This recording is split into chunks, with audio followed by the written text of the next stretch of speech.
Yo, what it do? It's your boy K Sims, and we back at you with another episode of the KPhonics podcast. Shout out to that boy Meek Mill. He just got released. I pray that Meek Mill gets out and fucks shit up, man. I can't wait to hear new music from him, and I pray that he never gets put in this position again. All right, guys, so let's jump right into it, man.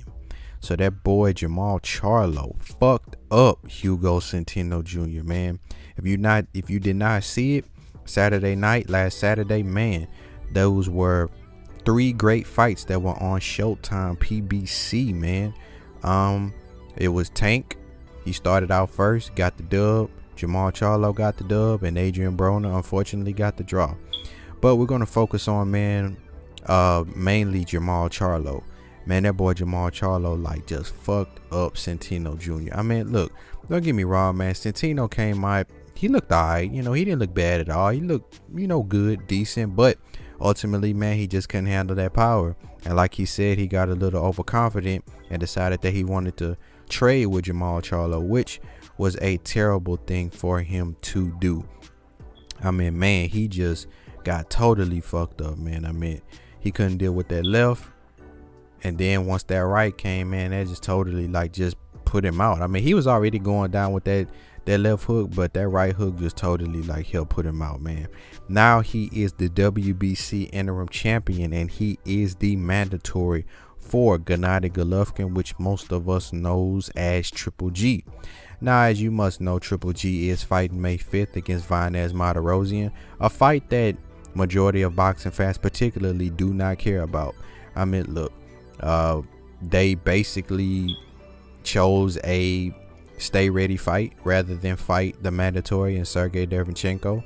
So they decided to choose a guy that was a 54 pounder who hadn't fought in 2 years, whose last fight was a loss to Erislandy Lara, who they wouldn't even fight him for the longest. But now he is the mandatory for the WBC for Triple G. Triple G holds the WBC belt.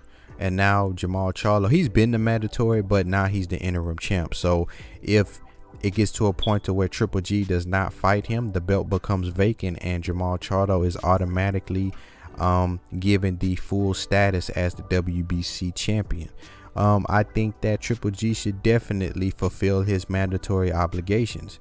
You cannot be a unified champion, meaning you can't be the IBF, WBA, and WBC champion and not fulfill your mandatory obligations. However, he is in a very, very, very dangerous spot right now. I mean, you got Derevyanchenko as the IBF mandatory, you got Jermall Charlo as the WBC mandatory, and now you're going to have Danny Jacobs. If he gets past his fight, he's going to be the WBA mandatory. Now, imagine if he was the unified champ, the WBO, his mandatory would be Demetrius Andrade. So he would have literally 4 fucking dangerous mandatories that he would have to fulfill. He already got 3. He got out of 1, and he may get stripped of the IBF belt, may or may not. That remains to be seen.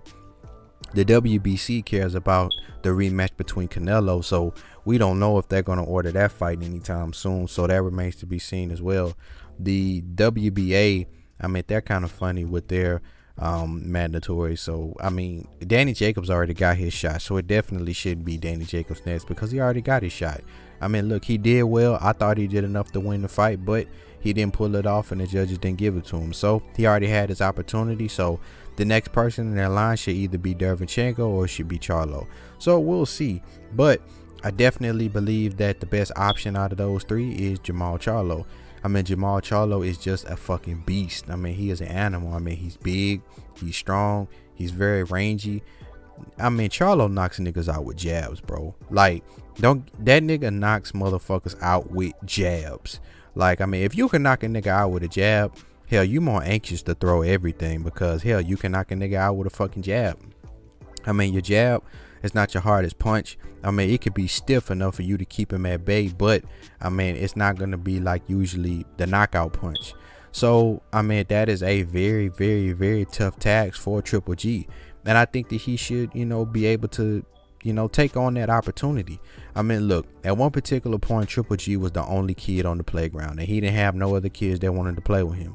I mean, Sergio Martinez wasn't the Sergio Martinez that we were accustomed to seeing, so they didn't fight. Peter Quillin checked out a long time ago, so I can understand why they didn't fight. And the Danny Jacobs fight could have happened a lot sooner, but according to Abel Sanchez, and even according to Danny Jacobs himself, like, he needed like a full training camp in order to prepare for that. And when he came back off of his knockout and when he stopped Peter Quillin, he wanted to get at least 12 rounds up under his belt before he took that type of fight. So I mean, I respect him, and he ultimately got his opportunity. He came up short, even though I thought he won, but that's neither here nor there. But Charlo, we're talking about like a challenge like Andre Ward type challenge, the challenge that back in the day that Triple G and his camp didn't want to take. I mean, they basically got away with not fighting Andre Ward. I mean, the networks and even Triple G's camp made sure that he was protected in order for him to not fight Andre Ward. Well, this is another obstacle in his way that was, Andre Ward like. I mean, obviously they're two different fighters. I mean, Charlo is mostly known for his knockout power. He can box and he can move. He just hasn't been put in a position to, mainly box and move as much because he usually gets his opponents out. I mean, he could have went toe to toe the distance with J-Rock, but he ultimately stopped J-Rock. I mean, he's only been put in a position once to go 12 rounds, and that was against Austin Trout.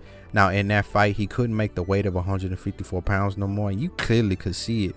And he even stated that he wasn't, level-headed during that time. That's why he was making those, some of those mistakes within the fight. But, he ultimately pulled it off. But now he is in middleweight. He's coming into his man strength. He's definitely entering in his prime. He isn't in his prime as of yet, but he is definitely doing the damn thing and solidifying himself as a middleweight superstar within the division. My personal belief, I believe that he's the best in the division. If there was no Jermall Charlo, then Danny Jacobs would, take that crown. But Jermall Charlo is definitely making himself and his status solidified. I mean, you still got Billy Joe Saunders with the WBO belt, but they're already saying that Groves and DeGale, at 168 are bigger fights. So who knows, he may move up to 168 pounds and decide to not, defend his WBO belt at middleweight. Canelo, obviously the perception on Canelo has drastically changed, so we really don't know what's going to happen. Me personally, I don't see him coming back and fighting Triple G right away, especially after surgery and rehab. He might come back and fight Gary Spike O'Sullivan, so that remains to be seen. So I mean, where does Triple G go from here? The best option is Jermall Charlo. I mean, he can go fight against Sergey Derevchenko. I'm sorry, my apologies, but I mean, that's a fight that's really kind of like the clear of the unknown. I mean, Derevchenko only has like, a few fights up under his belt, but he's had a long amateur career, and it's where it is that they both known each other from the amateur. So that could be a definitely good fight. I mean, Derevchenko could box. Majority of his specialty work is, working on the inside. So that'll be definitely something for Triple G to deal with. I mean, a fighter who likes to work on the inside, because normally Triple G is, coming forward trying to stalk his opponents because they're moving. But now you got two individuals in Derevchenko and Jermall Charlo who are not going to move, who are going to stand there and go toe to toe with him. I mean, it's a 50-50 fight between Derevchenko and Triple G, but Triple G and Charlo, man, Charlo like completely stops him, like period. And I think they don't want that work. I think they're going to try to hold off on as much as they can, but they're basically holding on to dear life for the Canelo rematch. It's suspected that they're supposed to fight in September, but we don't know. Hell, Canelo and Golden Boy might look at Triple G as like bad for business. Like, even though Canelo cheated, it's like, shit, you fucked the shit up. You could have just kept your mouth shut and shit could have just kept rolling.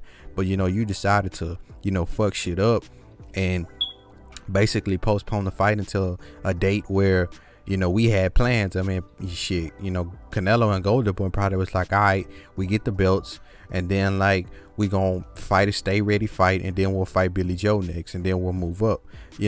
Their Golden Boy and them are not interested in fighting mandatories. They never have been. I mean, when Canelo was the mandatory for Demetrius Andrade at that fight, but once the belt got stripped from him, then he got the belt and he fought like some bullshit ass mandatory. So I mean, it's neither here nor there, man. But that boy Charlo, man, I mean, he is the fucking real deal at 160, and I believe that Triple G will lose. But I mean, it's a lot of double standards that's going on, you know what I'm saying? Because if Triple G ends up vacating the belt and, you know, Charlo gets the belt, then Charlo is basically going to be put in a position like his brother Jermall. You win a vacant belt. In this case, he wouldn't win the vacant belt. He would just automatically be, you know, granted his full-time status because he is the interim champion. But he would most likely get the belt and then automatically have to fight 2 mandatories like right away. And I think that that's bullshit. I mean, look, Canelo gave him the belt because he didn't want to negotiate for a fight with Triple G during the time because he was in a lawsuit with All Star Boxing, which he lost, so he vacated the belt, and that's how Triple G became the WBC champion. But I mean, Triple G has not, you know, faced, you know, he's not faced the mandatory for the WBC since he has gotten the belt. So I mean, look, I'm not really all that big on the sanctioning bodies. They're all out for money, and they all want their sanctioning fees. That's why they're pushing so hard for this Triple G and Canelo fight, making sure that, you know, nothing gets in the way of it. But, you know, at this particular point, I really don't care if they fight. I mean, shit, the fight is pretty much dead. I mean, he cheated. It's always going to be questions about, well, no, do you think he's cheating again? Do you think he's cheating in this camp? Despite the fact that Canelo's testing negative, do you think that he's taking like supplements to mask whatever he's doing of the containment meat? I mean, it's gonna be all over the fucking place. So I really don't give a fuck if they fight, man. I want him to fight Charlo, and I wish that shit would be in Houston. I mean, he say he coming back in August. I definitely will be in attendance of that. So hopefully he get his shot here, down here in H-Town, man. Hopefully he does, man. But all right, guys, man, that's all for today, man. Appreciate you listening to the episode. I got more content coming. Just want to give my 2 cents on my boy Jermall Charlo. Congratulations. They are from the H-Town. I'm glad they are making history, and I believe that they are the first set of twins to both hold the WBC strap at the same time. So, you know, stand up H-Town for our hometown heroes, and I pray that they have nothing but more success. All right, guys, I'm out. 1.